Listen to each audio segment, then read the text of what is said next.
Closer to the election on November 5th, literally not even 14 days away, which is 2 weeks, we have even better news for the Trump campaign. As we all know, Kamala has been performing worse than the day before, and today is no different from it.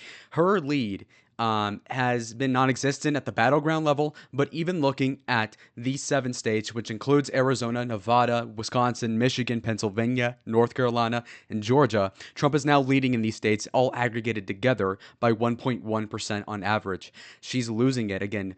48.4 for Trump, 47.3 for Harris. Well, that also leaves several points of undecided voters, which in droves, historically, even in 2020, split typically for Donald Trump. I'm talking about the people that were very indecisive until the very, very end of the election. Now, also look at the popular vote. The popular vote is also looking even worse than ever before. You recall recently I've been saying, oh, Kamala's only up by 1%. She's actually only up now in the popular vote by 0.9 percentage points, which is the lowest you've ever seen out of any candidate in Trump's 3 electoral races. You look at Biden, he was up by 7.9. If you look at Clinton, she was up by 6.1. And guess what? Clinton lost and Joe. Anyway, point being is that even if you take everything at face value, Trump is certainly winning the election off of this basis alone. Look at the trend in the chart. I mean, it's all looking really immaculate. But what's even better is when we take a look into our friends here at CNN, I'm kidding by the way, you'll notice that their news coverage is looking really depressing for a Democrat voter. Imagine you're a Kamala fan, all 2 of them, and you really are over here trying to read positive news as the reality is creeping in, much like a certain dictator in Berlin circa May of 1945. Okay, just the gruesome realities consuming you as you manically imagine a world where you're winning.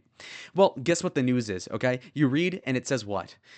It says how Liz Cheney tried to give GOP women permission to vote for Harris. So that's what they're bragging about. Harris taps Cheney for blue wall tour as she courts undecided independents and moderate Republicans. Okay, first and foremost, talk about a fool's errand. You're number one, campaigning with a Cheney, which in and of itself is an anathema to any sort of orthodoxy with the Democrats. But namely, win over moderate, no, not even independents, sorry, moderate Republicans. What Republican would vote for Kamala Harris? We're talking about literally maybe 2% of Republicans that are not even Nikki Haley supporters. They are a step worse than that. They are deeper into a certain ring of hell in a Dante's Inferno sort of a topology. But these types are the types that just hate Donald Trump, plain and simple. They could be, again, not socialist, but these Republicans are just anti Trump, namely. They'd vote for Satan over Trump, debatably. So those sort of voters are not going to flip the electoral result for the record. So, as a professional sadist, I got a relish in their anguishing. I mean, frankly, you read these titles and they're not really persuasive. Again, if even you take out the clown shoes and you become a swing voter in one of the 7 states we just talked about, well, you look at the headlines and they're not looking very convincing. And again, this is biased media, CNN, we get it. Clinton News Network, remember that? Anyway, look at this. Um, Arnold Palmer's daughter on Trump's lewd remarks. It is not a dignified way to talk about my father. What person is going to change their mind on this election where, I mean, the facts are so poignantly against the incumbent party, where you have all these things going against your candidate in Kamala? How the hell is Trump making a wiener joke about some guy who's already dead that only boomers know exists, Arnold Palmer? I mean, he's on Arizona Tea. That's what I know him from. Nobody cares. Nobody's going to swap their vote because he made a joke that didn't land, arguably. Okay? What they do care is, like I said, just look at this bingo card of like Kamala L's and losses. I mean, groceries are up 22% in less than 4 years. Electricity is up 31%. Rent is over 23% up. Car insurance 57%. God knows nobody likes paying that.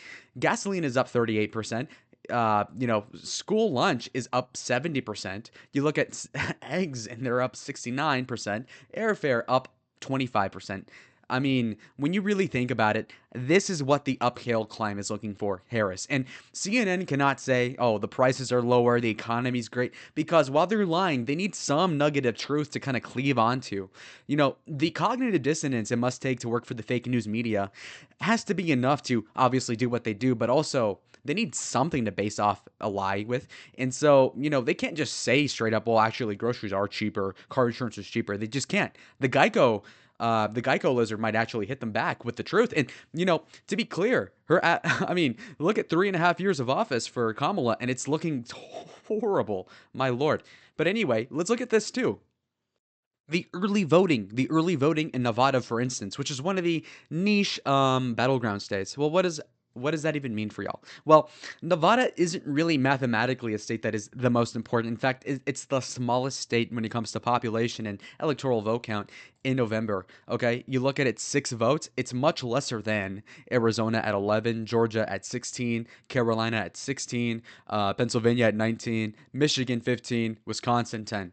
Anyhow, either way, it's still great to have, obviously. And when you look at it, Republicans are right now winning in the first 3 days of early voting. Again, voting outside of election day in person tends to benefit Democrats in most circumstances. If you recall the Biden victory, for whatever you take that to mean, in 2020, it's largely because of the mail in ballots. Even if, again, take it at face value, the guy won, right? Okay, he did it off the backs of millions of voters that mailed in the vote. And I promise you, not even 90% of those folks that turned out for Biden would actually go wait in line to vote in person like almost every Trump voter did. My point being is that the enthusiasm gap is really something that is palpable for Trump versus anybody, because obviously he has a lot of aura. That being said, with mail-in votes, it evens the playing field for boring, nincompoop, loser politicians like Kamala. Am I biased? Yes. Anyway, point being is that if Republicans are winning on the early voting, that's actually a remarkable sign, because in 2020, Nevada was actually more conservative than was the rest of the country. Trump lost the popular vote by about 4.5, and Trump only lost Nevada by 2.5. So it's 2% more Republican than the national environment. Why is this important? If Kamala is only winning the national environment, aka the popular vote, by 1% or less than in this case, then if Trump does 2 points better in Nevada, he actually flips the result and he wins the state. Not only does this kind of block away Kamala from winning, because that's one less state out of 7 that she can use to finagle away to 270 to win the Electoral College, but it also makes it so that he can actually de-invest so much into that one state and put into the other ones that are closer. So the math in and of itself is all remarkable to understand here and to get a grip on. And for the record, the Swingometer website by the Cook Political Report is showing the 2020 result with Kamala as the stand-in for Biden in the website, which is awfully ironically funny, actually, because, of course, Kamala is Joe Biden 2.0, but somehow stupider, which in and of itself, again, oxymoronic. I use the term stupider, okay? But she's less intelligent, I'll say it that way. Anyhow, the point being is that Republicans are leading Democrats 96,000 votes to their Democrat, again, 88,000. Others, which is independents, etc., are at about 60,000. Independents, again, are going to be breaking for Donald Trump. And if they don't in every single swing state, you can get me on the first boat to Venezuela, okay? Because honestly, I'm right about this. Trump is winning the independents. And so think about it. Republicans are leading in the early vote by about 10K, which is historically super rare. Didn't happen last election or the one before. And Trump already was close to winning the state, realistically, in 2020. So this is awesome news for Donald Trump. Here's some extra credit for y'all, okay? Florida has results, which is one of the better qualities of Florida. Aside from the humidity, which is a gruesome aspect of it, it does have a lot of things going for it. For instance, their electoral process is actually one of the best in the country, if not the best, the flagship, really. DeSantis has really run a tight ship, couldn't run a good primary campaign, but that's a separate issue.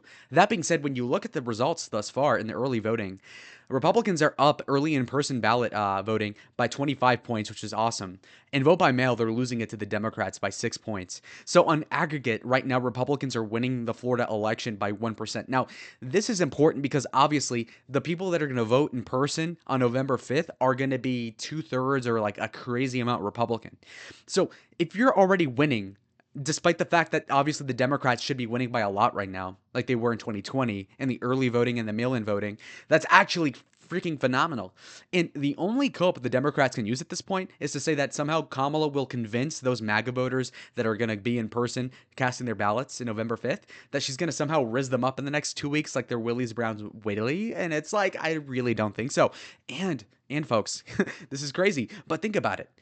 When you're winning Florida by this much, guess what? The Trump campaign can divest from Florida, send it up to the state right over there. Yeah, Georgia. And guess what? It increases his odds proportionately. And so it's all really remarkable news. And again, he won Florida by over 3 points. He, honest to God, could have won Florida by more than 10 percentage points in 2024. Now, are you going to tell me with a straight face a guy who wins Florida by 10 will lose the election? I doubt it. I really doubt it. Another rock solid white pill, which means good news in Zoomer speak for the boomers that are watching. Don't hate. Pennsylvania mail-in request update. Thank you, Red Eagle, for getting this number for me. But and he posted it in general. Okay, it wasn't just for me. He's not my secretary. He's not getting paid. All right, look at this. GOP is leading the Democrats in actual mail-in ballot request updates, which is actually really remarkable because, again, it's only a 1,300 vote lead out of like 20,000 versus 23,000. But keep in mind the perspective here. The Republicans need to be winning the electoral day, like November 5th, in-person voting, and they will. And if they tie it all, when it comes to mail-in votes, they already won by a ton. Think about the massive, massive margin that Biden won in 2020, Pennsylvania-wise, when it came to registrations. Democrats had a lead of about, let's say, 700,000 to 800,000 ballots, or sorry, registered Democrats. So there were almost 1 million more registered Democrats that voted in 2020 as compared to nowadays where there's hundreds of thousands of less Democrats relative to the proportion. So now the Republicans have been out registering voters that are Republican, and they've been doing this for several weeks, if not months at this point in the election cycle. Well, what that basically means is that the Republicans now have a floor that's hundreds of thousands of votes higher than what it was in 2020. The margin of victory for Joe Biden officially was about only 80,000 in 2020. So if the Republicans are hundreds of thousands of ballots ahead of where they were last time, what the hell does that mean? So unless most of those Republicans that are new that got registered for the Trump election somehow vote for Kamala, it's going to look like a loss. A loss for Kamala, in fact. It's looking like she's about to lose by 200,000 in Pennsylvania, which would be like 2.5 to 3.5 points. It's insane. It's actually so amusing. I love it. Oh, God, yes. And so look at that. All that advantage, and Biden only won Pennsylvania by a single point, 1.2. Let's be fair. So, and just look at this again. So Republicans, again, the motif, they're eating into the Dems' request firewall again. The Dem percentage advantage will go down to under 30%. Also, the GOP keeps catching up on the returns, and now we're at 27.6%, whereas in 2020, they were at 23.4%. So that what that means is that 4% more ballots that are requested are being returned at this point in the race. So now you're adding 4% to that aspect of the vote, which is, again, hundreds of thousands in the macro. And so, again, those are netted ballots. 4% of, 1 million is what? 40,000. 40,000, that's half the lead of what Biden won by officially in 2020. This is all fantastic news, boys. And honestly, as an aside, you might think, oh, you're getting complacent. Well, first and foremost, I'm not. I'm doing a lot of work. In fact, I'll be more than likely meeting JD Vance in less than a day here. So we're burning the midnight oil, but guess what, folks?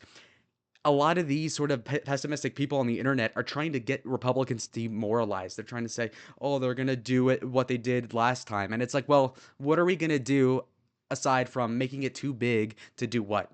Exactly. So I urge you guys to vote, obviously, as I will, because this is so important to me, as it should be to you guys.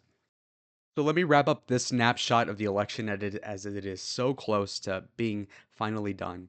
Let's just take a visit as to what I predict the election would kind of look like. Again, this is a little rosy. It's extremely difficult to manipulate all the different sliders. It's super complicated. Trust me, you need a college degree, and I'm not there yet. I'm a senior. But look at this, okay? I mean, there's like 2 separate dials. There's a turnout dial. There's an age thing I didn't even move. But the point being is that Trump is on track to win all 7 of the swing states, sweep the board, so to speak, and not in a janitorial sense, but in the political avarice sense, as people will be seething when he takes office. And guess what? Kamala will more than likely lose the popular vote at this point. The polls are saying otherwise, but the polls are directionally agreeing with Lalo over here, and that is so so cool. I'm loving it. So anyway, the point being is that Trump is on track to win by a good amount, handsomely, I would say, probably by more than what he won by in 2016.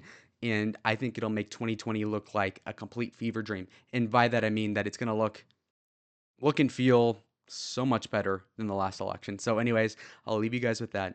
Like the video if you liked it. Subscribe if you haven't yet. And I'll see you in the next one. Adios.